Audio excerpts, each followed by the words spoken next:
Okay, so we have a new episode of Legends and Leaders, and today it's great to have Scott here. Scott, you've been a creative force involved in multiple different companies and agencies for some time that have built up amazing campaigns for really well-known brands. Being involved with AT&T Wireless, Mazda, and just the list of brands go on and on. And you've now been able to lead this agency to incredible success to win Ad Age Small Agency of the Year, not just once, but three times under your leadership is incredible. I'm excited to dive into what you built, what you've been building, and what you're up to. Well, it's great to be here and look forward to chatting. Awesome. So Scott, I'd love to just dive into like your origins as somebody who is a creative person in general and leads companies like this. How did your interest in this area happen? What made you want to go on a path like this in life, and how did you get involved in these kind of companies? Yeah, the story is kind of an interesting one, I think. I kind of fell into advertising, actually.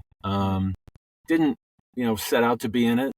Although I've always had a part of me that loved sort of entertainment business and storytelling. There's always been a part of me that sort of liked business. And so sort of the mashing together of entertainment and business kind of leads you to things like advertising and I found my way there. A friend of mine actually got a job at an agency down in Southern California, and I was doing something else completely different. And he would regale these stories of going on shoots and films and location and making work and working with celebrities, and it just sounded so romantic and so exciting. And I was not doing that. That at one point he finally told me that, hey, there's a job open in the media department, and I had no idea what that meant. And he said, but they need someone who can use an Apple computer. And this is when this was the first computer the agency had. I had no idea how to use one, but I told them I absolutely knew how to do it when I interviewed. So I got hired, and then stayed up all night to figure out how it worked, and that's how I got into advertising. Mhm. So, what was that experience like when you had your first campaign and figuring out how to do that with a new piece of technology? Yeah, there's just something, uh, there's just an elixir when you're in the room when an idea is born. Mhm. You see the folks that are sweating the idea. The amount of rigor that goes into getting to a great idea. How many ideas need to be set aside in order to get to one that you think has power? Um, and I think the process of creating work is, I think, what I enjoy the most. I think it's followed by when you actually then make it, you put it out in the market, and then people react to it, right? In a way that, you know, that the client wants them to. And typically advertising, the purpose of advertising is to sell things, right? And so hopefully you see, a spike in the sales and the client, the goals of the client are met. But it's just the being in the presence of creativity and creative minds that I find the industry so exciting. Mhm.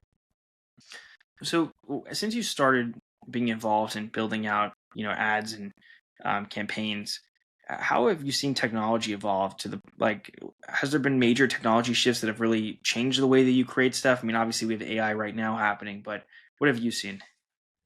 Oh my gosh, that is a great question, and there's complete disruption going on in the market right now, in our industry. Of course, in every industry with AI, right? How does it apply? How does it enhance what you're doing? I think there's two aspects to AI and this is probably the biggest disruption I've seen. You've seen sort of slight changes in how, at least in advertising, things get done, right? Like I said, I first started, there weren't computers. That's how old I'm older than, I was as old as Moses, right? Anyways, but there was no, first computers, and then how typeset, and then you used to have to edit in huge bays, and now you can edit on your Mac, what I mean? So there's been technological changes over time, but AI has completely disrupted it. And I think it's in two areas. One is the creative expression, right? So there's all these tools. Those are the ones that get all the press, right? You have these AI characters. You're able to create, commercials with prompts and images and things of that nature. You can do it super quickly, super inexpensively, and it's only going to keep getting better and better and better. So that's definitely something that's changing the industry. And I think it's changing what it means to be creative. Because it used to be like copywriters and art directors, but now you have to actually think in terms of like the copywriters and art directors now they have to think in terms of AI filmmaking, and they can literally think it, do it right away, and do it's just fascinating. I think it's amazing, but it does take a craftsman Yeah. to wield AI as a tool, because AI is a tool. And so you still need original thought. You need the craftsman. So I'm not as worried that it's going to displace the creativity of the industry. I think it's just a really, really powerful tool to do more. Then there's the other side of AI, which I think is going to free up people from, the kind of the typical BS that may go on in any job, right? So you get into advertising, and then you might wind up having to take lots of notes, and you have to do lots of emails, and you have to schedule meetings, and you have to do all that stuff. And that's not the reason you got into it, but it's required of the job. Well, I think AI agents are going to take over that. And so it's going to free people to do the things why they got into advertising in the first place. So I think it's exciting. I think the industry is still trying to figure out exactly, where it's going with AI, but I'm bullish. Yeah, I am too. So just going back in your journey a little bit to when you were the CEO of Publicis Seattle, you were involved in an incredible campaign, the Uncarrier campaign for T-Mobile, which, I mean, I know that campaign, tons of people do. It was transformative. I mean, it set T-Mobile apart and it didn't make you think about them in the same way that you thought about other carriers. So can you talk a Right. little bit about like how that happened, what you guys did right, how that whole idea of the Uncarrier came about? Yeah, it's there's probably lots of people who say that, I mean, I think there are a lot of people that had a finger in the creation of that. It was really born out of the idea that um okay, so there was a need to really disrupt this category, right? And so you had these major players, Verizon, AT&T, Sprint at the time, and it was really all organized around their benefit, not the consumer's benefit, right? You had to sign a contract with them, right? You had to pay early termination fees, right? You had to pay overage fees when you it was always on the consumer, right? And T-Mobile for many years had been maybe a more competitive brand, but had never really been a challenger brand. And there's a difference between being more competitive and a challenger. A more competitive brand plays by the category rules and typically offers something for less. Usually it's around price, right? A challenger brand disrupts the norm Yeah. in a category. And quite frankly, T-Mobile was in a position at that time where they're the kind of the Me Too carrier, number 4, couldn't break through. And so they said, you know what? We've got nothing to lose. We're going to flip this category on its head. We're going to eliminate contracts. We're going to eliminate early termination fees, right? We're going to eliminate roaming when you go to Europe. And they could do that and still be profitable. And that Yeah. just caught fire. And they labeled themselves the Uncarrier. And this was really it was a joint effort really between a consultancy called Profit. It was a lot of smart people at T-Mobile, a lot of smart people at my agency, and it was really about this group working really tightly to make it happen. Yeah. I mean, it's just what you said there, like what they did different as a carrier was great. And I remember these contracts were, I mean, you could not get out of them if you wanted to upgrade your phone. They were really difficult. And the new phone would come out and you want to get out of this contract.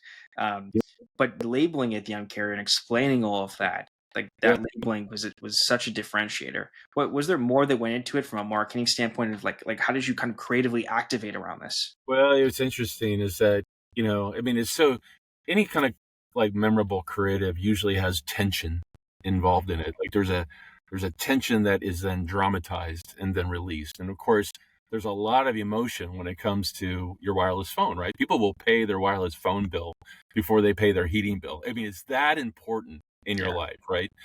And then you get these overage charges and these, all this stuff, right? So there's a lot of high emotion in here. And so the advertising lent itself to, really memorable work because you're releasing tension through the solution. Now, I think that the the idea of uncarrier, believe it or not, it came from a conversation. I was in the room, but I can't credit it to whoever said it. But you're probably too young. But years ago, Seven Up positioned themselves as the Uncola. I don't know if you remember this. Okay, so it was the Uncola because it, instead of being dark and syrupy like Coke and Pepsi, it was clear. You know what I mean? And there was this sort of campaign that they had called the Uncola. And I remember us being in the room going, you know what? We're going to be the opposite of the colas out there. We're really the Uncola. And I think there was conversation. It's like, yeah, we're kind of the Uncarrier, right? And that sort of sparked. And that's what I mean by being in the room when there's a spark all of a sudden. And then that leads to something amazing. So that's what I think is the great elixir of working in this industry.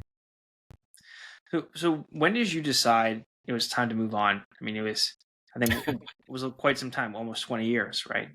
Yeah, actually, it may have been closer to 25. Well, I had grown up in the big agency world, the big holding company world. I worked at Foot Cone Building on Mazda, big account, huge account. Worked at Foot Cone in San Francisco. That was their flagship agency location.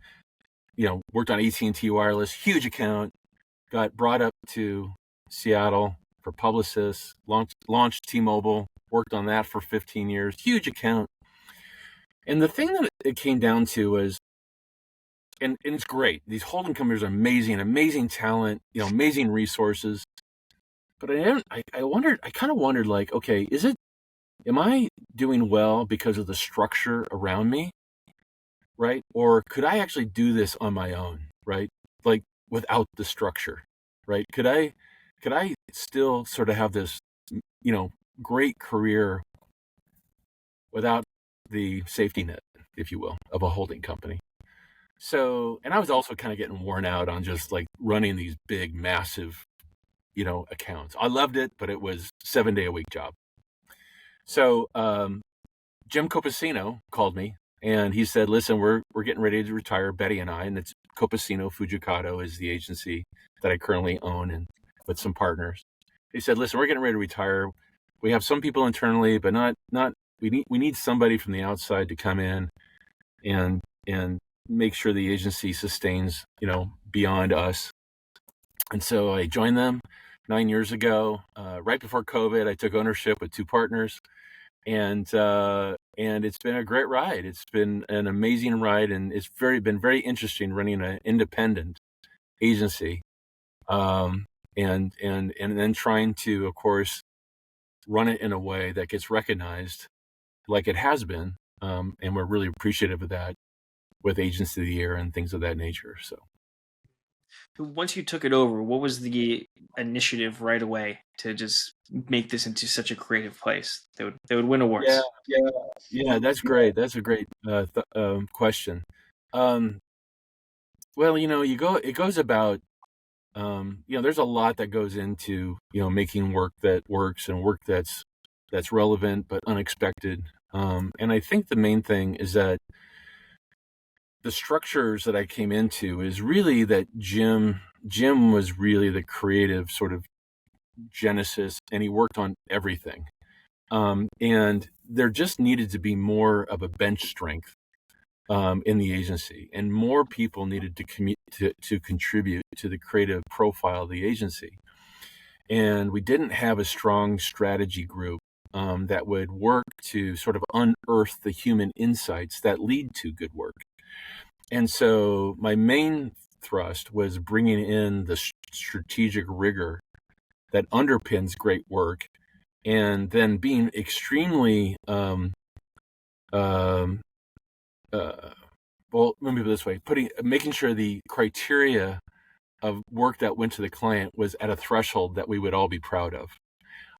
So setting the standards high, investing in strategic thinkers, building out more creative people in the creative department were really the first things that we did, and I think it paid dividends.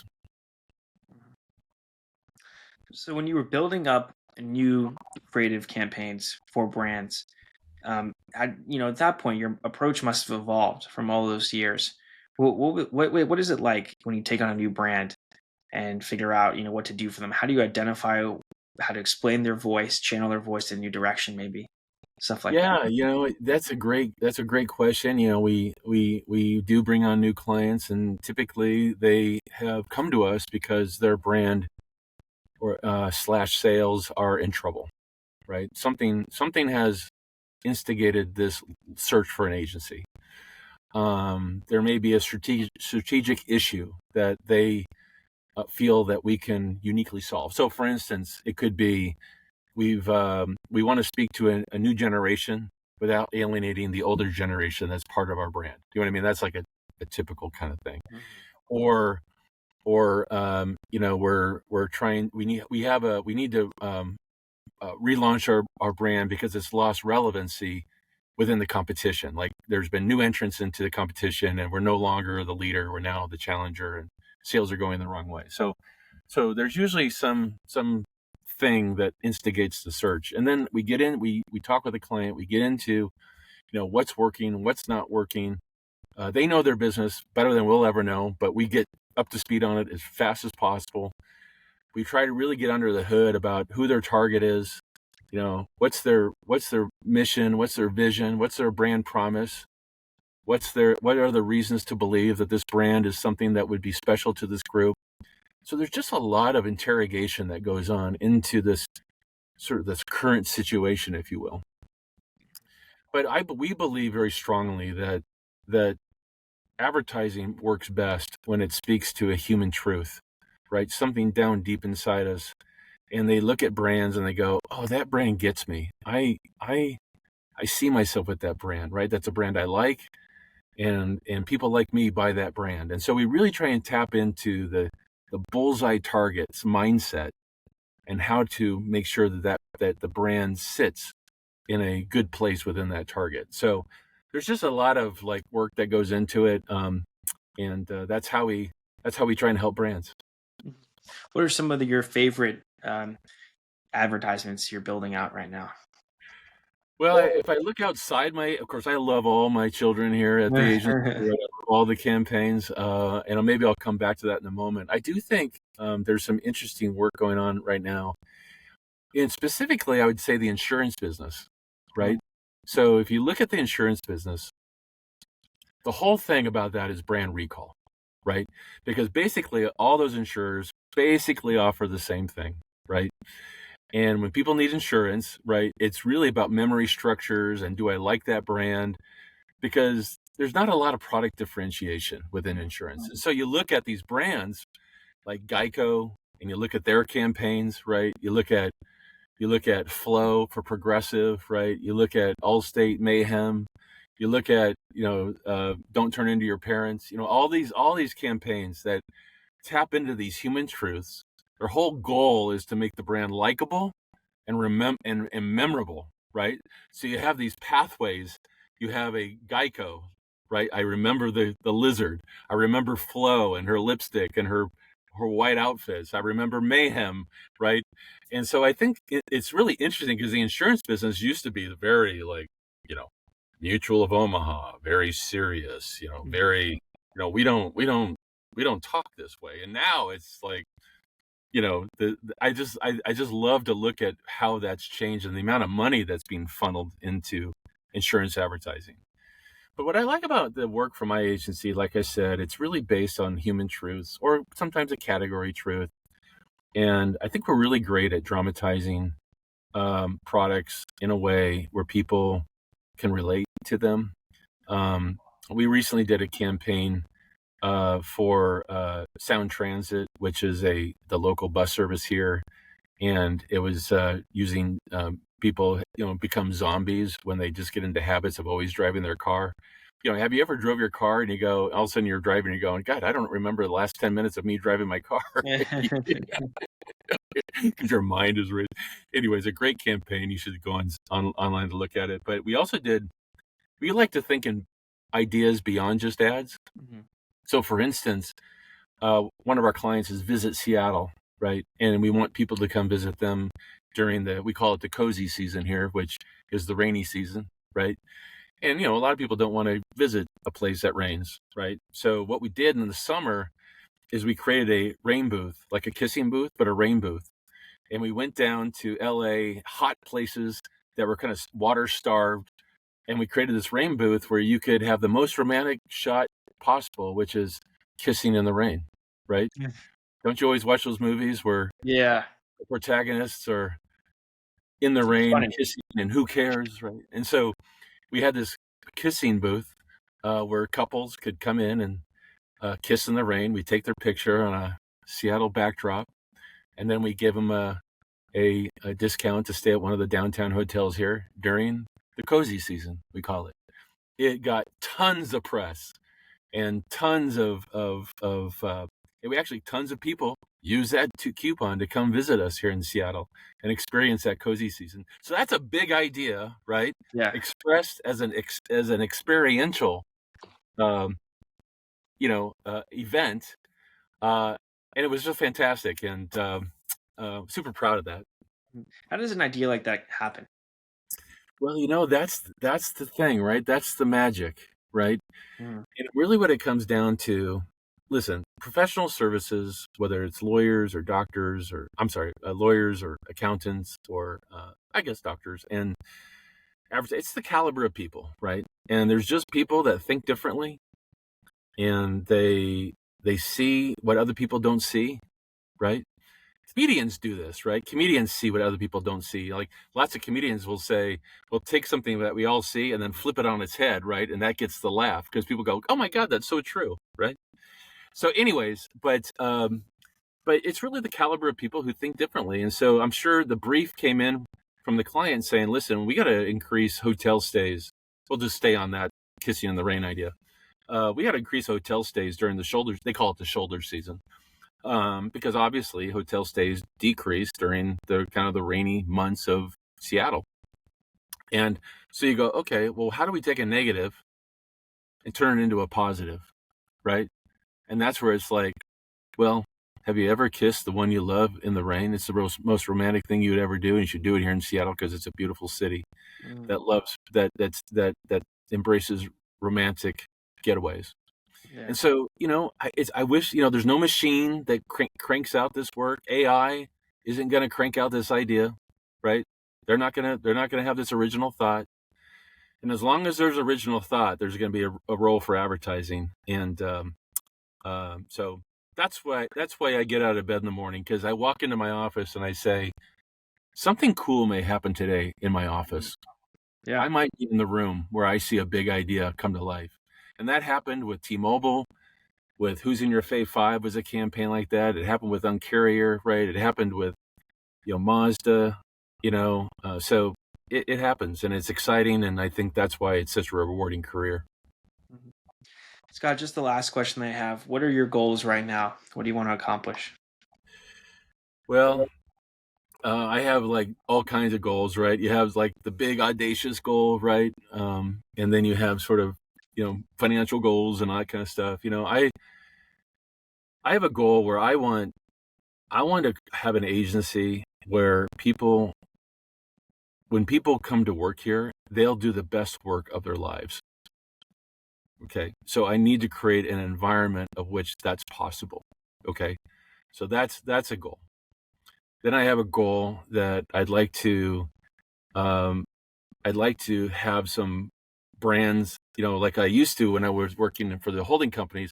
I'd like some big brands to take a chance on us, because I think we have the caliber of people here at the agency that can deliver without all the sort of negatives of a big holding company, the costs and the bureaucracies and things like that, right? So I think that would be great to have maybe a household name on our roster, which would be fantastic.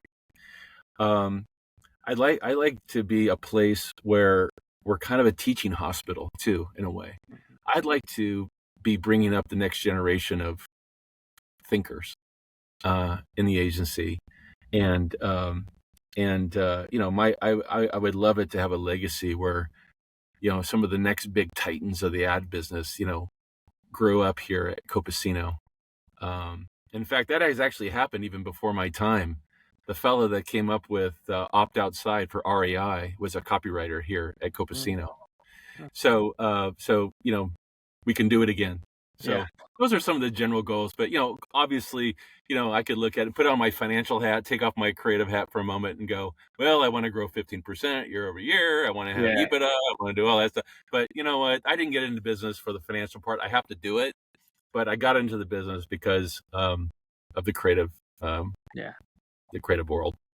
Well, Scott, thanks for coming on, taking the time to do this. I love really creative ads. We all watch the Super Bowl for those, and they Great. happen at all different times. So I'm excited to see some more that you make, and Thank you. looking forward to what's to come next. Thanks for coming on. I'm. Thanks a lot. Thanks for having me. I love talking about the business.